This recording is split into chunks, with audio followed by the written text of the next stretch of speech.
All right, welcome to our first podcast with my father, Timothy M. Richmond, to the Mental Pulse podcast. We have him with us today. And so, hey, Dad, welcome. Hello, Demetra. I'm happy to be a part of this podcast. Awesome. We're so happy to have you. So, just to get us started, let's tell us about yourself, who you are, and your background, and let's hear your story. Okay, my name is Timothy M. Richmond from Holly Springs, Mississippi. Came to Huntsville um, after graduation, May of '80, and married my sweetheart in 1980 also. And the Lord just been blessing us. Then blessed us with a set of twins, Demetra and Tim. And also we already had an older son, Carius. Um, Life just been great. Okay. So when you came to Huntsville, were you were in college, right? In Mississippi Valley, right? You left Right. Holly Springs and then you went to Valley. So when you was in Valley, so tell us about your experience at Mississippi Valley State University. Uh, I went to Mississippi Valley State on a baseball scholarship, playing baseball. It was great. Had an opportunity to try the sport that I really enjoyed playing, and just enjoyed those couple years. Then I got onto had a desire to, I was a business major, get some experience in the business world. So I decided to go see Mr. Claiborne Davis there at Mississippi Valley in the corporate education program. And I signed up, got an opportunity to be selected to come to Huntsville. So that's really how I met my wife there Okay. at work, there in Huntsville, Alabama. Okay. So kind of going to that pinpoint that baseball at Mississippi Valley State. So what year would you say that you started playing baseball? And is that the only sport you played growing up? No, I played when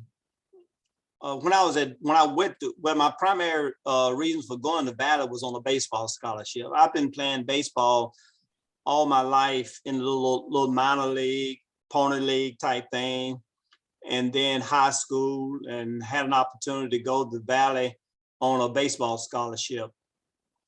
Um, and but I was majoring in business administration.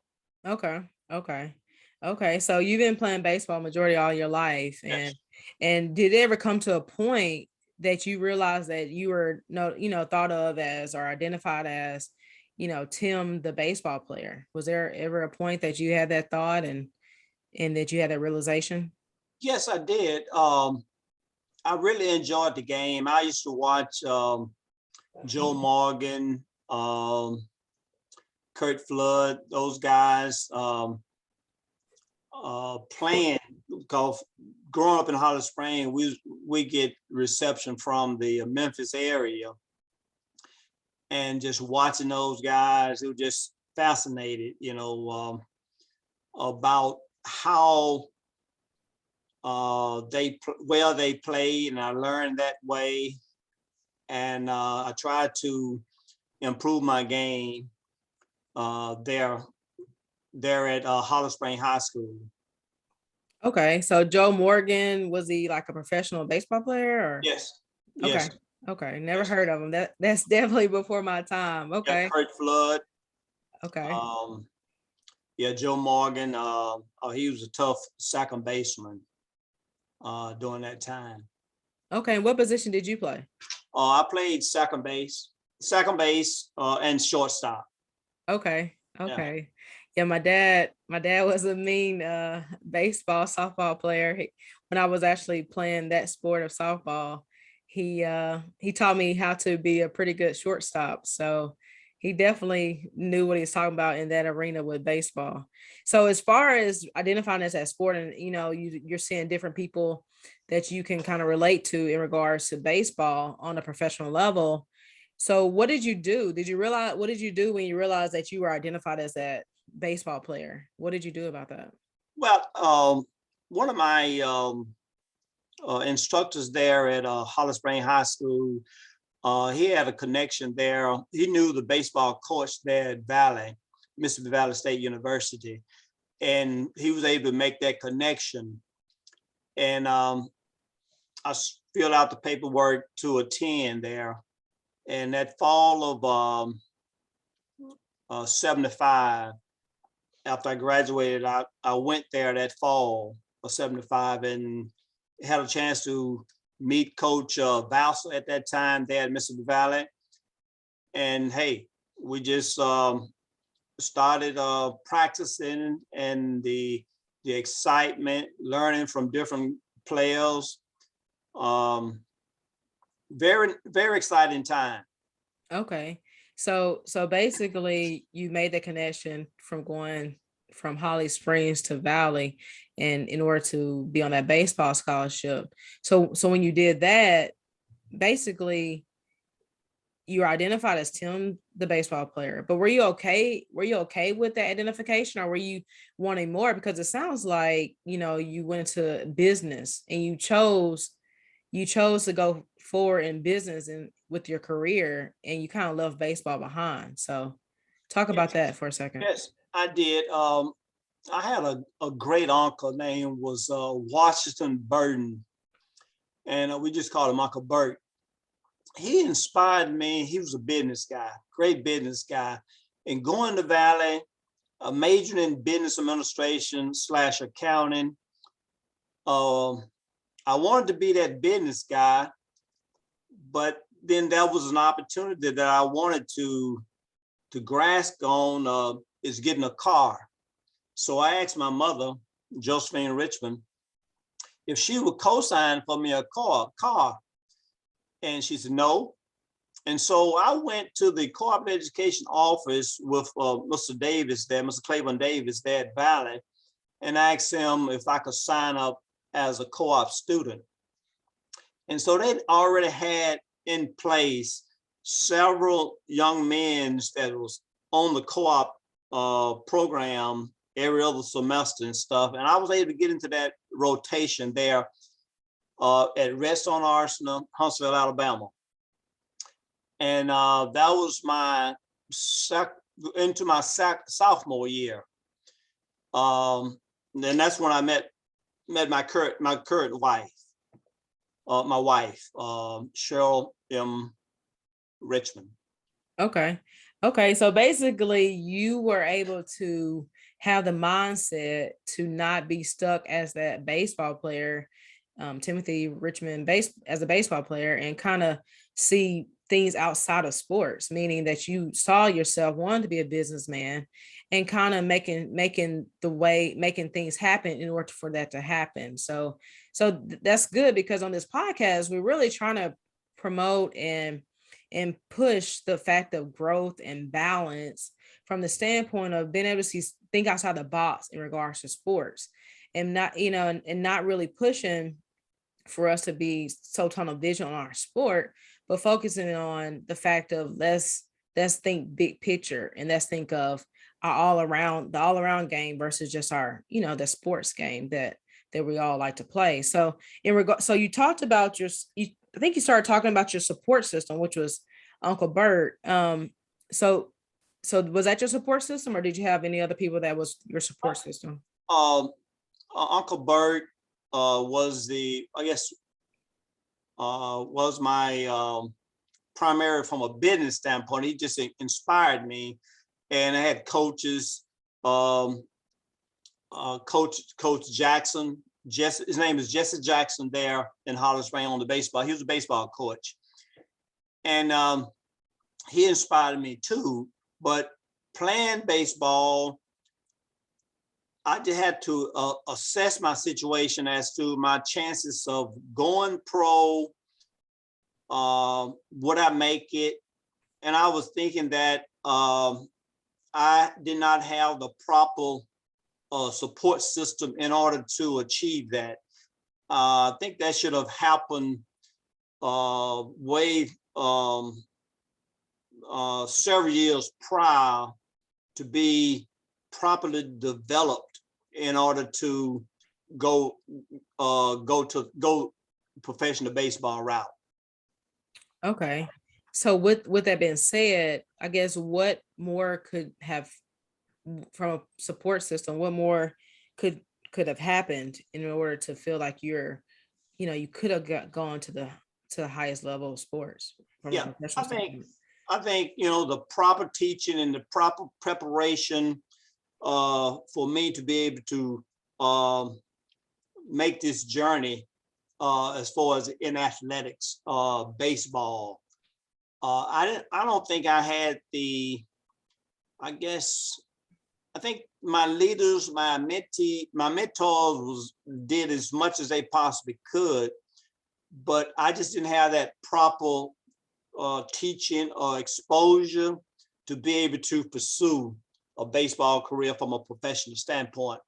And being wanted to be a business person, so that's why I just stayed with the corporate education program, and I was able to get accepted into that program and retired. Went into that program May of '80, right after graduation, and I co-opted about 2.5 years while I was in school. So that took me maybe an additional semester in order to graduate, but it was worth it. Um, and then I was able to retire after about 40 some years, being a professional government employee from an accounting standpoint. So I think it was best to make that decision because going into the professional baseball, and it's just so competitive on all levels. Correct. Yeah, I mean, going to the professional level is a tough task at hand, and the percentage of the people that go to the highest level is pretty small. But the fact that you realize that your identity is not in sports is important, and is actually to be commended. And the fact that you realize that you're more than an athlete, the fact that you had the thoughts and the mindset to realize that you wanted to be that businessman and not just solely focus on baseball, even though you knew the percentages were really low. You had a chance to really hone in on the fact that you wanted to be a business person, and that's important. So in regards to, can you expound on a little bit more about what did your baseball coach, what did they do? So you did have that support system with your baseball coach and Uncle Bert. What, tell us a little bit more about what they did do Oh, for you. uh, you know, my baseball program there in high school was, I guess, a moderate compared to some of the other largest high schools there in the surrounding area. Um, if I could have gotten more development, and that may have given me an opportunity to maybe hone in or stay in the baseball arena. But after looking through it and assessing my chances, I thought it was best to go into the business world. Yeah, because I believe Uncle Bert, he took you he kind of exposed you to see more of the world. And It did. so talk about that, like what you're able to see Yeah. from a Uncle Bert kind of holding your hand and showing you showing you the bigger picture of life. Yeah. That was back in '73. Had an opportunity to go. Never been on a plane before. And because he wanted my sister to be able to go to New York. And so I asked my mom, could I go? I just volunteered. And Uncle Bert said, well, Josephine, will you let Tim go? And he mentioned that he would pay my flight there, and he would connect me with a couple of people's working for. Uncle Bert had a business And also his friend Jeffro had a business too. So I worked with both. Jeffro during the day, and at night, I worked for Uncle Bert. He had a cleaning service. And I made more money at that time than I ever made. And it just fascinated me. I was so afraid that somebody would rob me coming back on the plane because I had all that cash money on me. And that experience went very well that year. And he brought me back in '74. And I did the same thing to save money and stuff. He just a great uncle. Aunt Lucy, his wife, were just great. And I appreciate the time of the interest that he exposed me to, because my growing up was very limited. The exposure standpoint was very limited exposure. It means a lot for a person to be able to get exposed to different things, especially if they don't know exactly what they want to do in life. Yeah, and I completely agree. I think that's the base of the main takeaway I'm hearing today is if you get the exposure, it will allow you to be able to dream and have the imagination to realize there's a lot of things that are a possibility, within this lifetime. And so that exposure is key. And now as a parent, I completely understand that. And I do appreciate you and mom exposing Tim and I, as much as you could.